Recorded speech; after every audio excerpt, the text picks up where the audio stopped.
டேய் சத்தம் போடக்கூடாது.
வாங்க.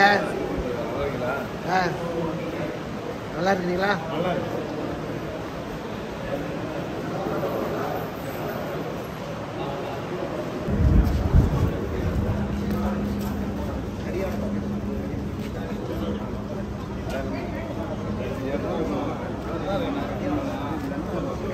வாங்க வாங்க.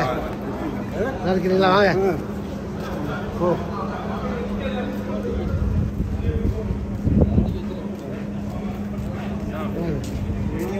இருக்குல்ல.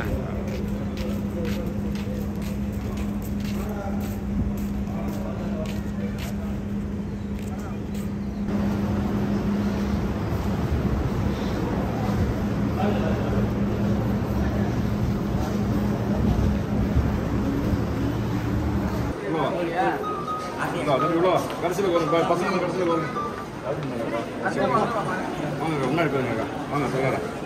வாங்க வாங்க வாங்கண்ணா. முன்னாடி போயிருங்க. வாங்கண்ணா.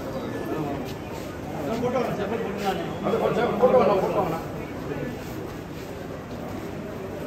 ஜெயலலிதா நகர நிர்வாகி நகர துணைத் தலைவர் நகர பொருளாளர் வாங்க வாங்கண்ணா. வாங்க ரெண்டு கூட்டம் வாங்கண்ணா.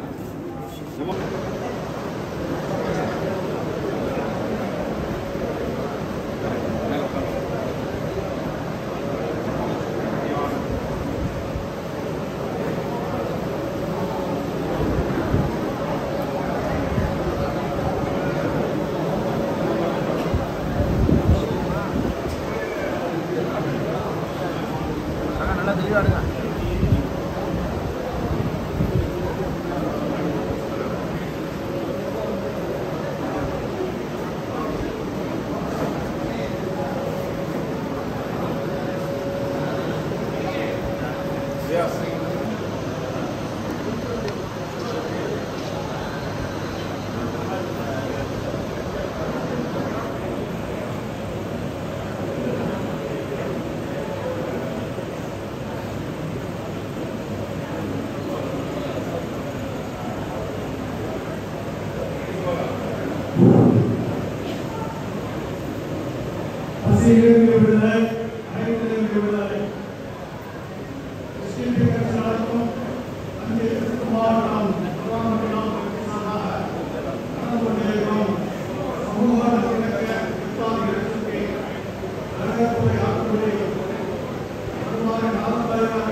மோகன் அவர்களையும் அஇஅதிமுக தஞ்சை தெற்கு மாவட்ட கழக செயலாளரும் முன்னாள் புதுக்கோட்டை சட்டமன்ற உறுப்பினருமான அண்ணன் டி. சேகர் அவர்களையும் தமிழக வெற்றிக் கழக மாவட்ட ஒருங்கிணைப்பாளர் அண்ணன் மதன்ராஜ் அவர்களையும் முன்னிலை வைத்துக் கொண்டிருக்கும் தஞ்சை சிபிஐ கட்சி தஞ்சை தெற்கு மாவட்ட தலைவர் நிஜாமுதீன் அவர்களையும் மாவட்ட பொதுச் செயலாளர் முகமது புகாரி அசாதுதீன் அவர்களையும் மாவட்ட துணை தலைவர் அகமது அஸ்லாம் அவர்களையும் மாவட்ட செயலாளர் முகமது ரயீஸ் ரியாஸ் அஹமது அவர்களையும் மாவட்ட பொருளாளர் அகமது அஸ்கர் அவர்களையும் மாவட்ட செயற்குழு உறுப்பினர் ஜெகதாஸ் அவர்களையும்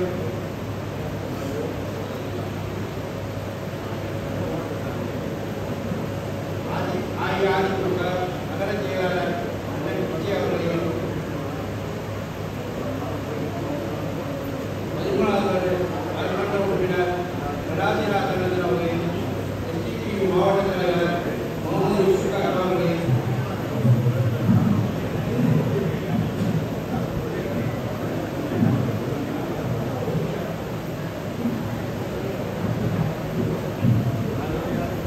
அனைத்து ஜமாத்தாளர்கள் அனைத்து சங்க நிர்வாகிகளையும் அனைத்து வார்டு உறுப்பினர்களையும் இறுதியாக நன்றியாற்ற சங்க தலைவர் எம்எல்ஏ அவர்களையும் வந்தவர்கள் என அன்போடு வரவேற்கிறேன்.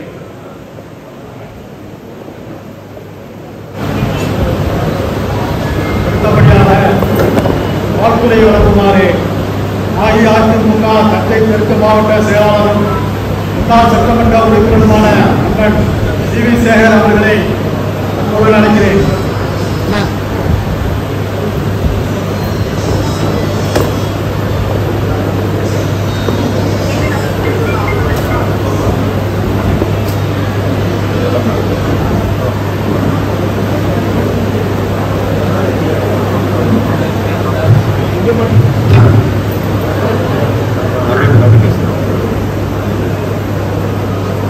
தஞ்சை தெற்கு மாவட்டம் அதிரடி சார்பில் எஸ்டிபிஐ கட்சி ஒருங்கிணைக்கும் சமூக நல்லிணக்க இஃப்தார் நிகழ்ச்சியின் தலைவர்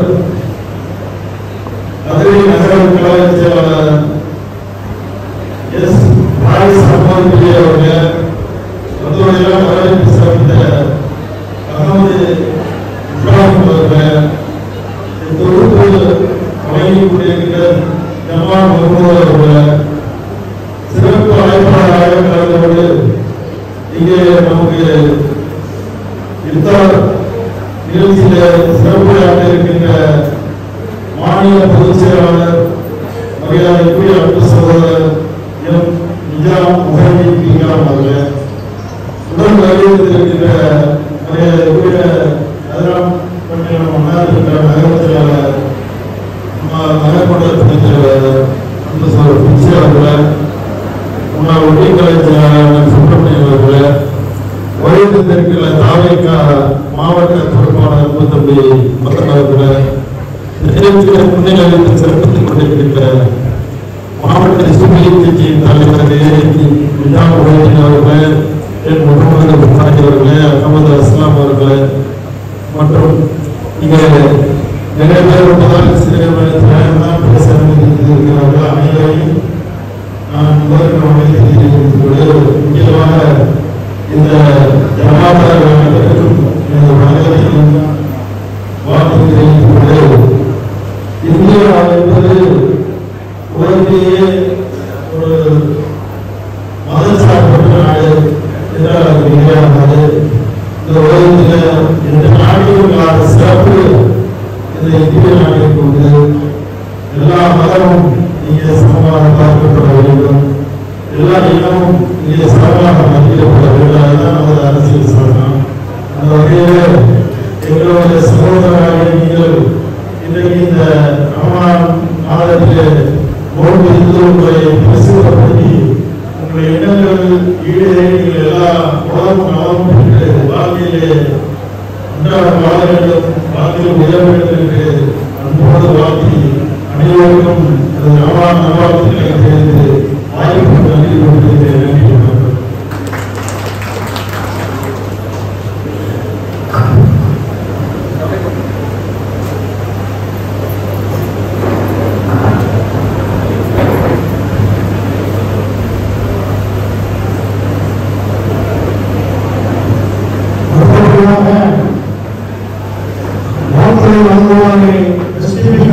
மாநில பொதுச் செயலாளர் மரியாதைக்குரிய அண்ணன் எம் நிஜாமுதீன் அவர்கள்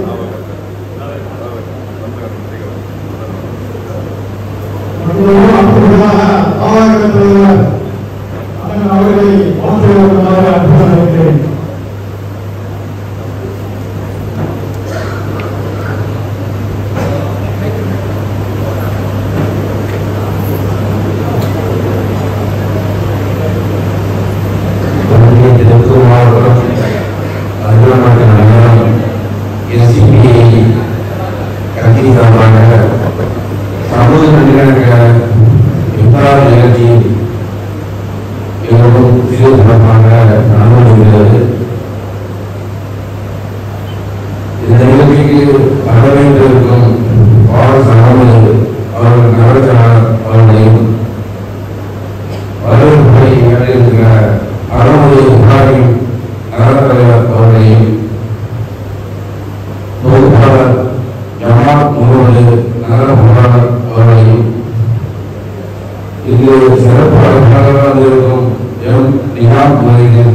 மாநில பொதுச் செயலாளர் அவர்களையும் அனைத்து கழகத்தில் தஞ்சை தெற்கு மாவட்ட கழக செயலாளர் அண்ணன் முன்னாள் சட்டமன்ற உறுப்பினர் அண்ணன் அவர்களையும் மற்றும் இந்த கட்சி நிர்வாகிகள் அனைவருக்கும் எனது முதல் வணக்கத்தை தெரிவித்துக் கொண்டு நான் இருக்கும் தமிழக வெற்றி கழகத்தின் கொள்கை புறப்பாடும் அதுதான்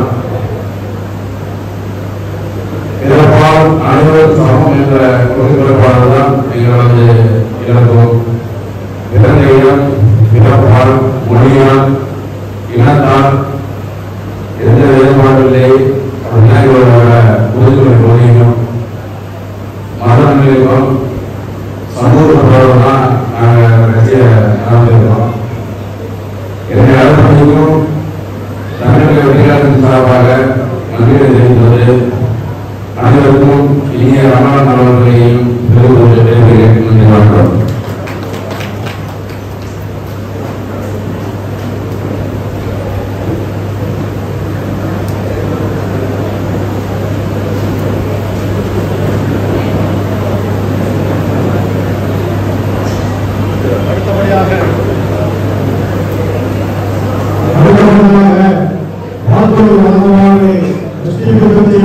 மாநில பொதுச் செயலாளர் மரியாதைக்குரிய அண்ணன் எம் நிஜாமுதீன் அவர்களை அன்புடன் அழைக்கின்றேன்.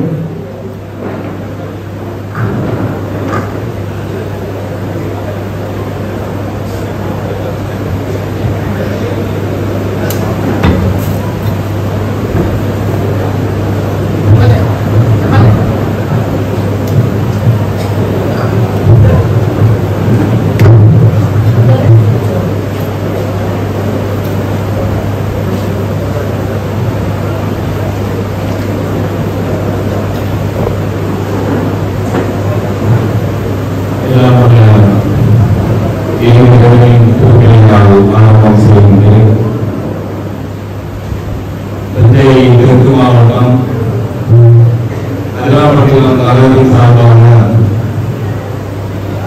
திருச்சியோடு இங்கு நடைபெற்றுக் கொண்டிருக்கக்கூடிய இந்த சமூக நல்லிணக்க இஃப்தார் நிகழ்ச்சியை தலைமை தாங்கி வழிநடத்திக் கொண்டிருக்கின்ற கட்சியினுடைய நகர செயலாளர் அருள்மதி பாரிஸ் அஹ்மத் அவர்களே, நிகழ்வின் துவக்கமாக வரவேற்புரையாற்றி அனுமதிக்கின்ற கட்சியினுடைய நகர தலைவர் மரியாதைக்குரிய அஹ்மத் இப்ராஹிம் அவர்களே, தொகுப்பு வழங்கி கொண்டிருக்கின்ற பொருளாளர் மரியாதைக்குரிய ஜமாத் முகமது உள்ளிட்ட நகர நிர்வாகிகளே, எனக்கு முன்னால் இங்கு இந்த சமூக நல்லிணக்க இஃப்தார் நிகழ்ச்சியை வாழ்த்தை வழங்கி அமர்ந்திருக்கின்ற அனைத்து இந்திய அண்ணா முன்னேற்ற கழகத்துடைய தந்தை தெற்கு மாவட்ட செயலாளரும் முன்னாள் சட்டமன்ற உறுப்பினருமான மரியாதைக்குரிய அண்ணன் சி சேகர் அவர்களே, தமிழ்நாடு கழகத்துடைய மாவட்ட செயலாளர்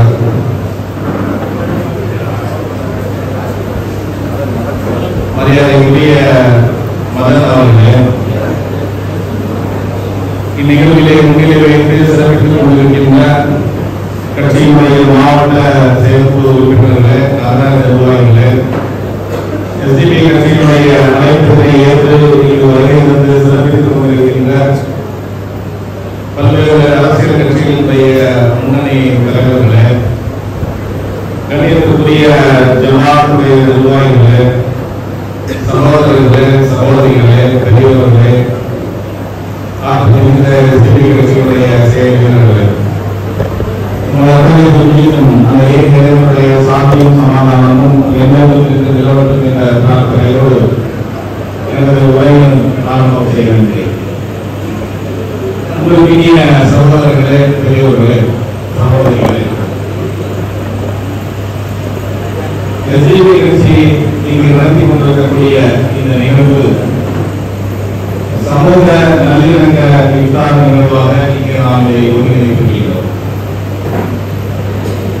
சமூகங்களுக்கிடையில், சமூக மக்களுக்கிடையில் இன்றைய காலகட்டத்திலே நல்லிணக்கம் என்பது மிக முக்கியமான ஒன்றாக இன்றைக்கு தேவைப்படுகின்றது. சமூக நல்லிணக்கம் இல்லாதவருடைய விளைவை இன்றைக்கு இந்த இந்திய தேசம் எவ்வாறு சந்தித்துக் கொண்டிருக்கின்றது என்ற நிகழ்வுகளை கடந்த 2 வாரங்களாக நாம் அவதானித்துக் கொண்டிருக்கின்றோம். குறிப்பாக கடந்த வெள்ளிக்கிழமை அன்று இந்தியாவிலே ஹோலி பண்டிகை கொண்டாடப்பட்டது. அது ஒரு பண்டிகை என்பது மகிழ்ச்சியான ஒன்று. அந்த பண்டிகையை கொண்டாடக்கூடியவர்களும் அதற்கு வாழ்த்து சொல்லக்கூடியவர்களும் அது மகிழ்ச்சி பொங்கிய நாளாக இருக்க வேண்டும் என்ற அடிப்படையிலேயே அந்த ஹோலி பண்டிகையை இதற்கு முன்னர் காலகட்டத்திலே எல்லோரும் அதை பண்டிகையாக பார்த்தார்கள். ஆனால் கடந்த வெள்ளிக்கிழமை அன்று இந்த பண்டிகை எவ்வாறு சமூக நல்லிணக்கத்தை எடுக்கக்கூடிய வகையிலே சில சமூக விரோதிகளால் இந்தியாவிலே குறிப்பாக வடமாநிலத்தில் இவர் எவ்வாறு நடைபெற்றது என்பதை நாம் அறிவோம். பாரதிய ஜனதா ஆட்சி செய்யக்கூடிய மாநிலங்களில் அதனுடைய அமைச்சர்கள் வெளிப்படையாக சொல்லக்கூடிய செய்தி, உங்களுக்கு வருடத்திலே 52 வாரங்கள் வெள்ளிக்கிழமை ஜும்மா இருக்கின்றது. ஆகவே இந்த ஒரு வாரம் நீங்கள் பள்ளியிலே வந்து சொல்ல வேண்டாம், வீட்டிலே கொண்டு கொள்ளுங்கள், ஏனென்றால் அன்றைக்கு ஹோலி பண்டிகை கொண்டாட இருக்கின்றோம் என்பதாக அமைச்சர் சுட்டிக்காட்டுகின்றார். காவல்துறை அதிகாரி சுட்டிக்காட்டுகின்றார், அன்றைக்கு ஹோலி பண்டிகை நாள், ஆகவே யாரும் வெள்ளிக்கிழமை அன்று பள்ளிவாசலிலே தொழுகை நடத்த வேண்டாம் என்று உயர் அதிகாரி மக்களுக்கு சுற்றறிக்கை கொடுக்கிறார். ஒரு பண்டிகை என்பது மகிழ்ச்சியான நாள் என்பதை தாண்டி இன்றைக்கு அது ஒரு சமூகத்திற்கு எதிரான ஒரு நிகழ்வாக கட்டமைக்கக்கூடிய ஒரு நிலை இன்றைக்கு நாம் பார்த்துக் கொண்டிருக்கின்றோம். அன்றைய நாளிலே கடந்த வெள்ளிக்கிழமை அன்று வடமாநிலங்களில் இருக்கக்கூடிய உத்தரப்பிரதேசம், ராஜஸ்தான், மத்திய பிரதேசம், சத்தீஸ்கர் போன்ற உத்தரகாண்ட் போன்ற மாநிலங்களில் எல்லாம் வெள்ளிக்கிழமை அன்று பள்ளிவாசலுக்கு முன்பாக அந்த பள்ளிவாசலை புரிய முடியாத அளவிற்கு பெரிய தாழ்பாய் போட்டு மறைத்து அட்டைகளால் மறைக்கப்பட்டு இந்த அளவுக்கு ஒரு சூழலை அங்கு ஏற்படுத்தியிருக்கிறது. இதற்கு காரணம் என்ன? ஒரு சமூக நல்லிணக்கம் இல்லாதவனுடைய விளைவு. ஒரு குறிப்பிட்ட சமூகத்தை பற்றி இன்னொரு சமூகத்தாரிடம் மிகப்பெரிய அளவிற்கு வெறுப்பு பிரச்சாரங்களை கொண்டு சேர்த்ததனுடைய விளைவு இன்றைக்கு சிறுபான்மை முஸ்லிம் சமூகத்திற்கு எதிராக இந்த நிகழ்வுகளை நாம் பார்க்கிறோம். இது மட்டுமல்ல, இதே உத்தரப்பிரதேச மாநிலத்திலே பிரயாக்ராஜ் என்று சொல்லக்கூடிய ஒரு ஊர்ல ஒரு அரசு மருத்துவமனையில் ஒரு முஸ்லிம் நோயாளி சேர்க்கப்பட்டிருக்கிறார். அந்த நோயாளியினுடைய உறவினர் ஒரு பெண் உணர்வுடன் அந்த மருத்துவமனையை கூட இருந்து அவருக்கு தேவையான பணிகளை செய்து கொண்டிருக்கின்றார். அன்புக்குரியவர்களே, ஒரு நோயினால் அவதிப்பட்டிருக்கக்கூடிய அந்த காலகட்டத்தில் அவருடைய ஒருவனுடைய மனநிலை எந்த அளவுக்கு இருக்கும்? தன்னுடைய உறவினர் அல்லது தன்னை சார்ந்திருக்கக்கூடிய நபர் விரைவாக குணம் பெற்று நலம் பெற்று வர வேண்டும் என்ற அவர் எப்பொழுதும் பிரார்த்தித்துக் கொண்டே இருப்பார். அப்படி அந்த பெண்மணி தன்னுடைய உறவினர் விரைவாக உடல்நலம் பெற வேண்டும் என்ற நோக்கத்தில் யாருக்கும் எந்த வகையும் தொந்தரவு இல்லாமல் அவருடைய அந்த வார்டு பக்கத்துல ஒரு மூலை ஓரத்துல ஒரு சிறிய விரிப்பை விரித்து ஒரு தொழுகையை 2 ரக்காயத்தை அவர் தொழுகின்றார். அந்த மூலை அந்த பகுதியில அது யாருக்கும் எந்த தொந்தரவு கொடுக்க போவது கிடையாது. ஆனால் அந்த 2 ரக்காயத்தை தொழுது தன்னுடைய இறைவனிடத்திலே அவர் இந்த தன்னுடைய சார்ந்து இருக்கக்கூடிய நபர் விரைவாக உடல்நலம் பெற வேண்டும் என்று பிரார்த்தனை செய்வது ஒரு மிகப்பெரிய குற்றமாக அது பார்க்கப்பட்டு சமூக வலைதளங்களிலே அது மிகப்பெரிய சித்தரிப்புக்கு உள்ளாக்கப்பட்டு உத்தரப்பிரதேசத்திலே அது மிகப்பெரிய வன்முறை வெளியாட்டம் நடைபெற்றது. தொழுகை நடத்துவது என்பது ஒரு பெரிய குற்றமாக பார்க்கப்பட்டது. அதே உத்தரப்பிரதேச மாநிலத்திலேயே லூலுமா என்று சொல்லக்கூடிய ஒரு பெரிய வணிக நிறுவனத்தை இன்றைக்கு அங்கு ஆட்சி செய்து கொண்டிருக்கக்கூடிய அந்த முதலமைச்சர் அந்த வணிக மாலை திறந்து வைக்கின்றார். அந்த வணிக மாலையில அங்கு வரக்கூடிய முஸ்லீம்கள் அவருடைய கொள்கை நேரம் வந்தவுடனேயே அந்த வணிகமானுடைய ஒரு மேல் அடுப்பில ஒரு ஓரமாக அவர்கள் அந்த கொள்கையை நிறைவேற்றுகின்றார்கள். யாருக்கும் எந்த தொந்தரவும் கிடையாது. அங்கே எந்த பயன்பாடும் இல்லாத ஒரு இடத்துல கொள்கை நேரத்திலே கொள்கை நடத்துகின்றார்கள். அதுவும் மிகப்பெரிய அளவுக்கு விவாதமாக்கப்பட்டு அந்த கொள்கையை நடத்திய நபர்கள் மீது வழக்கு கொடுக்கப்பட்டு அவருடைய வீடுகள் குற்றச்சாட்டால் வைக்கப்பட்டது. இதுதான் இன்றைக்கு இந்தியாவிலே இந்த சமூக நல்லிணக்கம் இல்லாதனுடைய விளைவை நாம் பார்க்கிறோம். ஒரு குறிப்பிட்ட சமூகத்தினுடைய வணக்க வழிபாடுகளை செய்வதற்கு கூட இன்றைக்கு அது குற்றமாக கருதப்படக்கூடிய நிலை இன்றைக்கு மாறுகிறது. தொழுகை நடத்துவது என்பது இன்றைக்கு குற்றமாக பார்க்கப்படக்கூடிய ஒரு உச்சபட்ச நிலை இன்றைக்கு இந்திய தேசத்தில் இருந்து கொண்டிருக்கின்றது. நமக்கு எல்லாம் இருக்கும். இதே போல நம்மளுடைய மாநிலத்தில் ஹரியானா என்று சொல்லக்கூடிய ஒரு மாநிலத்தில் ஜுனைத் என்று சொல்லக்கூடிய ஒரு இளைஞர், ஒரு ஹாஃபிஸ், அவர் தராவினுடைய தொழுகையை 27 நோன்பு வரைக்கும் தொழுதுவிட்டு அந்த பணியில் கொடுக்கக்கூடிய ஒரு சன்மானத்தை பெற்றுக்கொண்டு அவருடைய குடும்பத்தாருக்கு உடையை எடுப்பதற்காக ஹரியானாவில் இருந்து டெல்லி நோக்கி ரயிலே சென்று கொண்டிருக்கின்றார். இதை ஏன் சுட்டிக்காட்டுகிறது என்றால் இன்றைக்கு இந்த வெறுப்பு பிரச்சாரம் என்பது எந்த அளவுக்கு பொது சமூகத்திலே பொதுமக்களை மிகப்பெரிய அமைதிக்கு உள்ளாக்கி கொண்டிருக்கிறது, அது எவ்வளவு ஆபத்து என்பதை நாம் உணர வேண்டும் என்பதற்காக இதை நான் சுட்டிக்காட்டுகின்றேன். அந்த இளைஞர் தன்னுடைய குடும்பத்திற்கு தேவையான ஆடைகளை எடுப்பதற்காக ரயிலிலே பயணம் செய்து கொண்டிருக்கின்றார். அந்த ரயிலிலே நூற்றுக்கணக்கானவர்களும் அதே ரயிலிலே பயணம் செய்கின்றார்கள். ஆனால் இந்த ஜுனைத் என்ற இளைஞரை அங்கு இருக்கக்கூடிய இந்த வெளிப்பிட்ட ஒரு கூட்டம் அவரை சுற்றி வளைத்துக் கொண்டு இவர் மாட்டுக்கறி திங்கக்கூடியவர், இவர் மாட்டுக்கறியை தின்றுவிட்டு இந்த ரயிலிலே பயணம் செய்கின்றார் என்பது போன்ற ஒரு பிரச்சாரம், ஒரு கூக்குரலை அங்கு எழுப்பிவிட்டு அந்த ஜுனைத் என்ற இளைஞரை கடுமையாக தாக்குகின்றார்கள். அவருடைய போஸ்ட்மார்ட்டம் ரிப்போர்ட்டிலே கிட்டத்தட்ட 72 இடங்களில் அவருடைய உடலிலே கத்தி குத்தி இருந்ததாக அவருடைய இறப்புக்கு பின்னால் நடந்த அந்த மருத்துவ அறிக்கை சொல்லுகின்றார். அந்த அளவுக்கு அவர் முழுமையாக தாக்கப்பட்டார். ஒரு விஷயத்தை நீங்கள் புரிந்து கொள்ள வேண்டும். தாக்குதல் நடைபெற்ற இடம் என்பது ஏதோ ஒரு காட்டு பகுதியிலேயோ அல்லது யாருக்கும் தெரியாத ஒரு ஒழுங்குபுறத்திலே நடைபெற்றதாக நூற்றுக்கணக்கான நபர்கள் இதே போன்று குழுமிருக்கக்கூடிய ஒரு இடத்தில் ஒரு முஸ்லீம் என்ற அடையாளத்தோடு பயணிக்கக்கூடிய ஒரு பயணி அவரை பற்றியான வெறுப்பு பிரச்சாரம் மேலோங்கி இருந்ததனால் அங்கு சுற்றி இருக்கக்கூடிய நபர்கள் யாரும் அதை தடுப்பதற்கு முன்வரவில்லை. இதுதான் ஒரு ஆபத்தானது. எந்த அளவுக்கு முஸ்லிம் சமூகத்திற்கு எதிரான வெறுப்பு பிரச்சாரம் என்பது இன்றைக்கு பொது சமூகத்திலே மேலோங்கி நிற்கிறது என்பதை நாம் புரிந்து கொள்ள வேண்டும். இந்த நிலையை மாற்றுவதற்காகத்தான் எஸ்டிபி கட்சி இது போன்ற ஒழுங்குமுறைகளை எல்லா இடங்களிலும் நடத்தி கொண்டிருக்கிறது. சமூக நல்லிணக்கம் ஏற்பட வேண்டும், சமூகங்களுக்கிடையே நல்ல உறவுகள் ஏற்பட வேண்டும், ஒரு சமூகத்தை பற்றி இன்னொரு சமூகத்தாரிடம் ஒரு வெறுப்பு வரக்கூடாது என்ற அடிப்படையிலே தான் இந்த பிரச்சாரத்தை தொடர்ந்து செய்து கொண்டிருக்கின்றது. அன்புக்குரிய சகோதரர்களே, இன்றைக்கு நாம் வாழ்ந்து கொண்டிருக்கக்கூடிய இந்த காலகட்டம் என்பது இதுவரை இந்திய தேசம் கண்டிராத ஒரு மோசமான காலகட்டத்தை நாம் வாழ்ந்து கொண்டிருக்கின்றோம். மாமா மச்சான் உறவுமுறையோடு வாழ்ந்த இந்த சமூகத்தை இன்றைக்கு மத ரீதியாக பிரித்து இந்த நாட்டை ஆட்சி செய்யக்கூடிய ஒரு சூழல் இன்றைக்கு இந்தியாவில் இருந்து கொண்டிருக்கிறது. முஸ்லீம் என்றாலே அவருடைய அடையாளத்தை வைத்துக் கொண்டு அவர்களை தனிமைப்படுத்தக்கூடிய செயல்பாடுகள் நாளுக்கு நாள் அதிகமாகிக் கொண்டே இருக்கின்றன. எந்த அளவுக்கு இன்றைக்கு பொதுநிலையிலே ரயிலில் சொல்ல முடியல, அவருடைய இருக்கை உட்கார்ந்து சொல்வதால் அதுவும் குற்றமாக இன்றைக்கு பார்க்கிறார்கள். ஹாஸ்பிட்டல்ல சிகிச்சை பெறக்கூடியவருக்கு சிகிச்சை சீக்கிரமாக குணமாக வேண்டும் என்ற அடிப்படையில் சொல்வதாலும் அதுவும் குற்றமாக பார்க்கப்படுகிறது. அதுவும் யாருக்கு எந்த தொந்தரவும் கிடையாது. அதே போல பள்ளிவாசலில் தொழுகை நடத்துவதற்கு கூட இன்றைக்கு நீங்க வருடத்தில் 52 நாள் நீங்க தொழுவீங்களா, இந்த ஒரு வாரத்துக்கு தொழுகை நடத்தாது என்று தொழுகை நடத்துவதை தடை செய்யக்கூடிய அளவுக்கு இன்றைக்கு சூழல்கள் இருப்பதை நாம் பார்க்கின்றோம். இதே போலதான் இன்றைக்கு வக்ஃபுடைய பிரச்சனை. வக்ஃபு என்பது இறைவனுக்காக தானம் செய்யப்பட்ட, இறைவனிடமிருந்து நன்மையை பெறுவதற்காக வழங்கப்பட்ட அந்த சொல். அதிலும் கூட அந்த வணக்க வழிபாட்டில் கூட இன்றைக்கு இந்த அரசு செய்ய விடாமல் தடுக்கக்கூடிய பல்வேறு சட்டங்களை இன்றைக்கு இந்திய அரசு கொண்டு வந்து கொண்டிருப்பதை நாம் பார்க்கிறோம். ஆக இப்படிப்பட்ட ஒரு மோசமான காலகட்டத்திலே தான் இந்திய தேசம் நகர்ந்து கொண்டிருக்கின்றது. இதை மாற்றி அமைக்க வேண்டிய ஒரு மிகப்பெரிய பொறுப்பு என்பது இன்றைய தலைமுறைக்கு இருக்கிறது என்பதை நாம் புரிந்து கொள்ள வேண்டும்.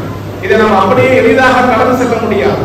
மௌனமாக இருப்பதனாலோ அல்லது இது போன்ற தாக்குதல்கள் வருவதனாலோ இது போன்ற ஒரு குறிப்பிட்ட சமூகத்திற்கு எதிரான இன்னங்களும் அட்டுழியங்களும் அவருடைய வணக்க வழிபாடுகளும் தடுக்கப்படும் பொழுது அதை கண்டும் காணாமல் இந்த நாட்டில் இருக்கக்கூடிய பொது சமூகம் செல்லுமையானால் அது இந்த நாட்டிற்கு இதைவிட மிகப்பெரிய ஆகும். அமைதியாக கடந்து செல்வது என்பது அது மீண்டும் மீண்டும் இது போன்ற தாக்குதல் நடத்தக்கூடியவர்களை உற்சாகப்படுத்திக் கொண்டிருக்கின்றனர். அங்கு அந்த துணைதல் சனியை தாக்கும் பொழுது அங்கு சுற்றி இருக்கக்கூடியவர்கள் ஏன் இதை செய்கிறார்கள் என்று தடுத்து பார்வையானால் அவருடைய உயிர் அன்றைக்கு பாதுகாக்கப்பட்டிருக்கும். அந்த பள்ளிவாசல் அந்த மருத்துவமனையிலே தொழில் நடத்தும் பொழுது அப்படிப்பட்ட ஒரு சூழலை ஏற்படுத்தும் பொழுது ஏன் இவ்வாறு செய்கிறீர்கள் என்று அங்கு இருக்கக்கூடிய பொதுமக்கள் அதை தட்டி கேட்டிருப்பார்கள் என்றால் அந்த நிலைமை மாறி இருக்கும். ஆகவே உடனுக்குடன் ஒரு எதிர்வினை ஆற்றாமல் இருந்ததனுடைய விளைவு இந்த நாட்டில் இருக்கக்கூடிய மக்கள் அதை அப்படியே கடந்து செல்வதனுடைய விளைவு என்பது ஒரு குறிப்பிட்ட சாராருக்கு எதிராக வெறுப்பு பிரச்சாரம் உச்சகட்டத்தை அடைந்திருக்கிறது என்பதை நாம் புரிந்து கொண்டு இந்த நாட்டிலே அனைத்து சமூக மக்களுக்கு இடையிலும் ஒரு நல்லிணக்கம் ஏற்பட வேண்டும் என்ற அடிப்படையில் தான் இது போன்ற நிகழ்வுகள் இங்கு ஒன்றிணைக்கப்படுகின்றது.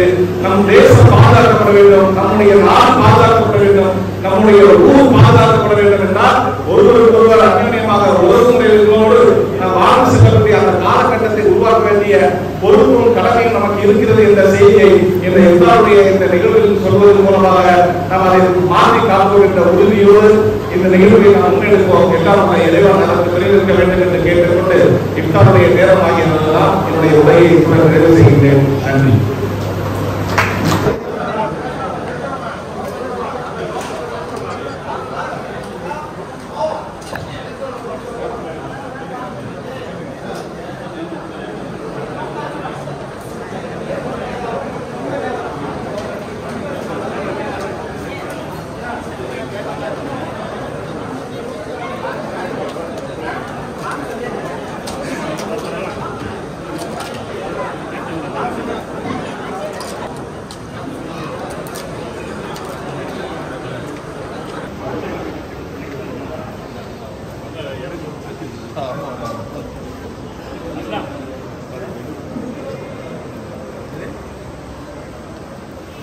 அப்படியே எடுமா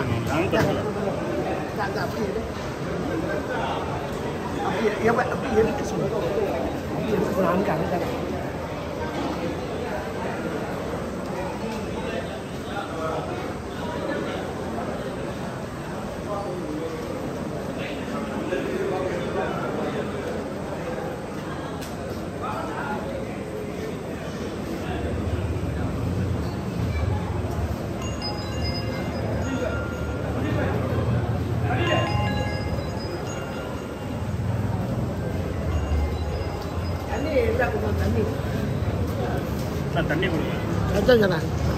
தண்ணி இருக்கா பாருங்க.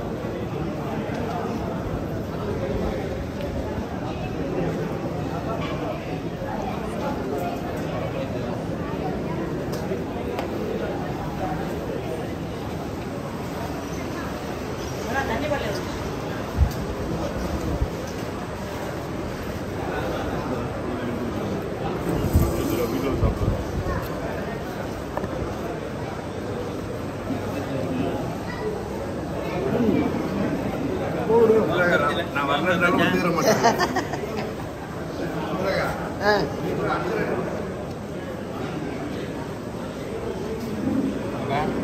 வாங்க.